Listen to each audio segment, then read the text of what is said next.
Well, I'm Chris, and this is buying used Nitro RC video. So let's see what we have in this box. I buy so many of these things, I have no idea what this one is.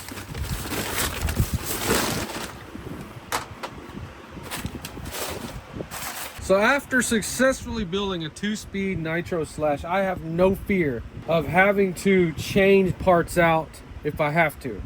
Like converting anything, I don't care. So if something doesn't work on this, we're gonna make something work for it. I think this was like $67 total. So I have a whole bunch of Pro 15 models that we're gonna be upgrading to 2.5s or 3.3. So I'm gonna have a whole bunch of Pro 15s.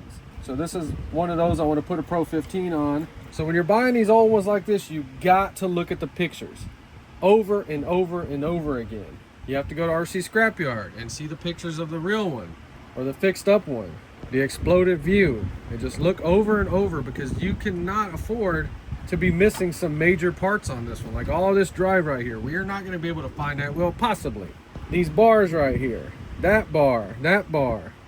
So servo mounts are here. We got the little steering thing right here with the little servo piece on there. That's awesome. Okay, shocks feel like they don't have no oil. That's fine. But yeah, differential works. So this worked out really, really great. And it looks like they have the same chassis. These were just two random purchases. And it's looking like these actually share a lot of parts. So I'm very, very happy now. But yeah, this is the ZR-1 Corvette. That body does not look right for this thing. There's no way this is... That's freaking crazy. So hold on, are these wheels supposed to be aluminum? Oh, they're not. I thought these were special aluminum wheels, so they're just plastic. All right, so after cleaning everything up, it turned out that these are like the same kind of cars except a truck version. I'm gonna build a Corvette, and then we're probably gonna just part out and sell all those parts. So let me know if you need some of those things. I can put them on eBay. So everything's been carefully cleaned, everything's been gone through. This engine we're using the OS Max. This has an ABS sleeve.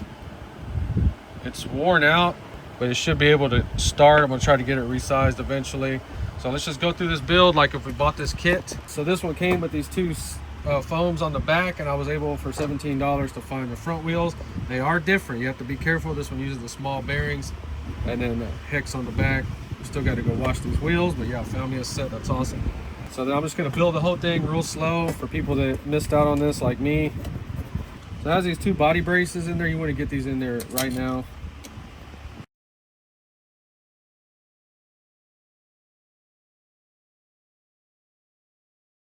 So these cars are old now. We can't buy parts for them, so we need to preserve them by dialing in all the gear mesh perfectly. So on a ring and pinion, you can either shim the pinion or you can shim the ring. So another thing that they were doing on these old ones is they were putting some kind of stuff, I don't know if that's a glue or a cement, when they put the bearings into the plastic parts. All right, so we had 3 shims on there. We can clearly see this one has excessive play on it, so we need to shim that way. So whoever was doing this didn't quite understand what was going on, so we're just going to put 1 shim in there, see if it feels better. Oh yeah, okay, that actually fixed it. It just needed 1 shim. Let's double check this one. No, that one's good. So car and truck gearboxes are the same. So whenever you're screwing plastic together, you just snug it up and that's it. You don't want to over tighten any of this stuff. You can actually distort it. Everything feels perfect. Give it a drop.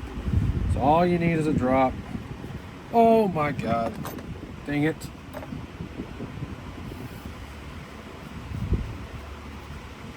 So the monster truck uses a slipper clutch. We'll look at it here in a second, and a different gear ratio. The spurs are the same, and then going to the gearbox, it's just 1-to-1 on the ZR-1. That's the one we're using. Now let's go ahead and get this put together and check out an early slipper clutch design.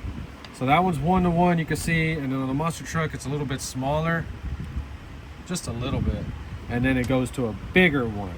So it's geared down for more torque.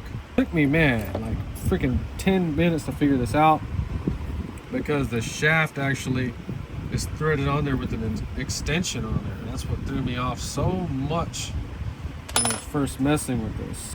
All it is just friction metal on plastic, and it's all contained in this little space right here, so it can't fall apart. This would be in there like that, and it has a little notch, so you just push the spring in there until it gets to that notch so you can tighten your slipper clutch. All right, so you get your bearing in there, and if you're going to shim, it's going to be on this area right here. You can see they had a shim in there. Use metal or plastic, whatever.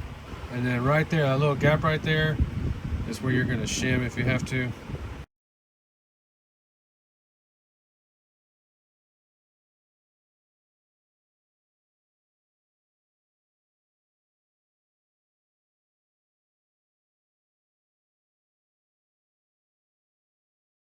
All right, well, this front part right here just kicked my butt. All this stuff was just mismatched and wrong. But the problem was that we were trying to put them in there, and these KYOSHO ones just keep splitting. I had 3 or 4 of them split. Those are the Traxxas, short ones, and it all worked out real great. Now we can adjust our camber. Another thing is that these holes right here, that's the ones you want to use on the bottom. Both of these cars had them on the top, and it throws the geometry off. So you have to pay attention that whenever the suspension travels, you want that wheel to stay straight. And this configuration, it was going into weird movements. With custom body mounts, this is a super crazy idea. I don't understand why they don't have a system like this. All right, so with the custom body mount, we can't use the regular screws, so we're just gonna use some old-timey looking screws. So the weird thing about these old ones is the pins, they're just stuck in there. There's nothing holding them in. Sometimes they'll have a front bumper piece that covers them, but these don't. All right, so I'm going to put this back together real quick. It should start up, but you can see the piston sleeve is cooked.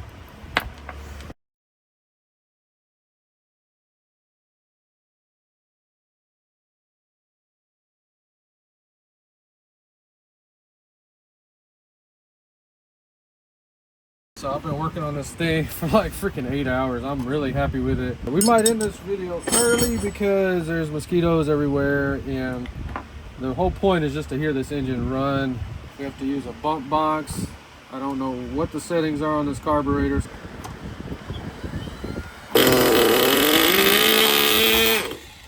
This freaking engine started up the first freaking time. That is insane. So is that why everybody likes OS engines so much? Because they really are just so badass? I don't know. I'm sure I have some base OS base, but I don't know anything about this yet. So let's go ahead and prime. Let's see if that button works. That's freaking nice.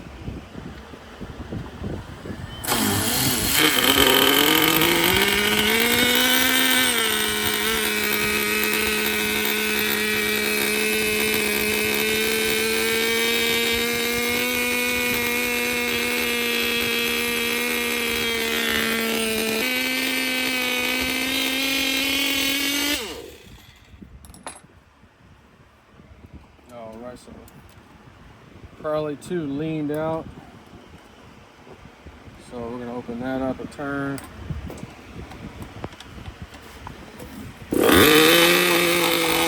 Flashing me in the eye.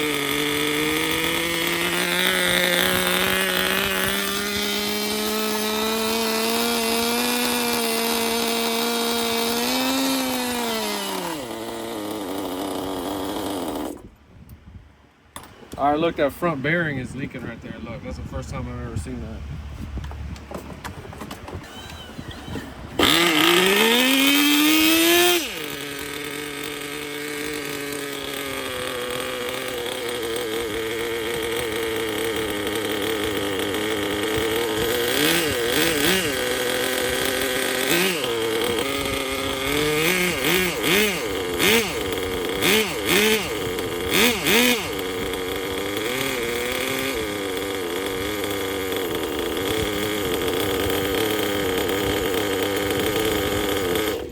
All right, so yeah, we're running super duper cold, which is a bad sign because we're having extra blow by. We need to do the oil test. Let's see what happens with the oil test.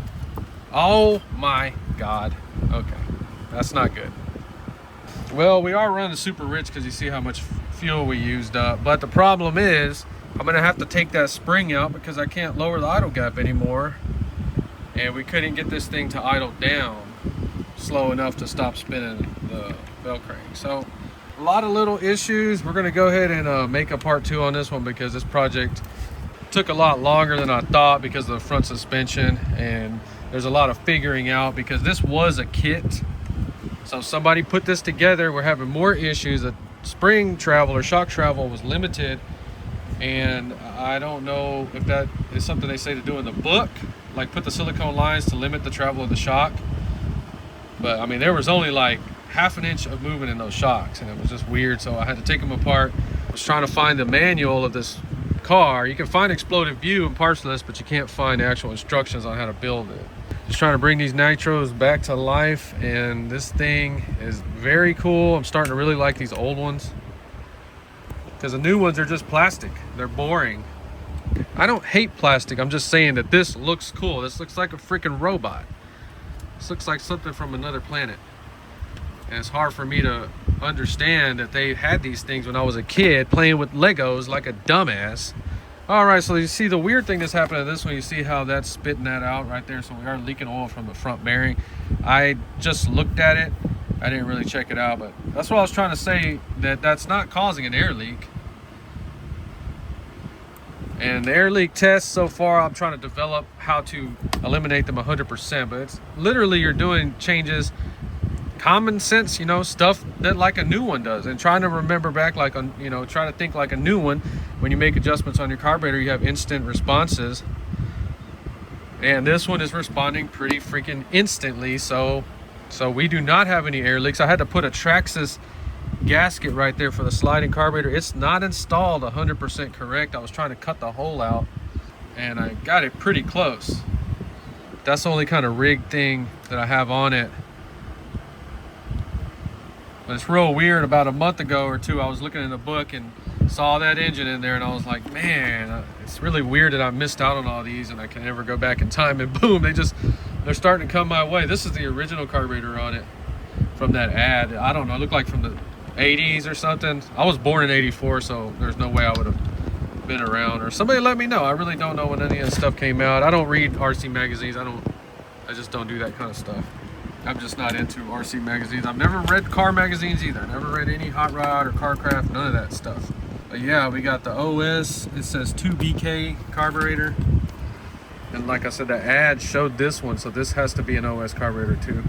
The thing about carburetors, if they have a little hole in it like this is going to be a slow revving engine because it's only let in half of the air.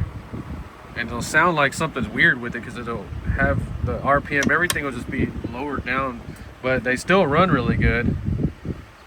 And then you see how that one's opened up all the way. So this one is like a really cool engine. So now I need to find some castor oil, and I'm going to mix some in. I'm going to put a little bit more than I should, but that's why we're running it super rich, because I don't want to damage this any more than it is. So other than that, we got the ZR-1. We got about 75% built. It's looking pretty freaking cool. So part 2 on this build coming. If you enjoyed this video, please like and subscribe, and thanks for watching.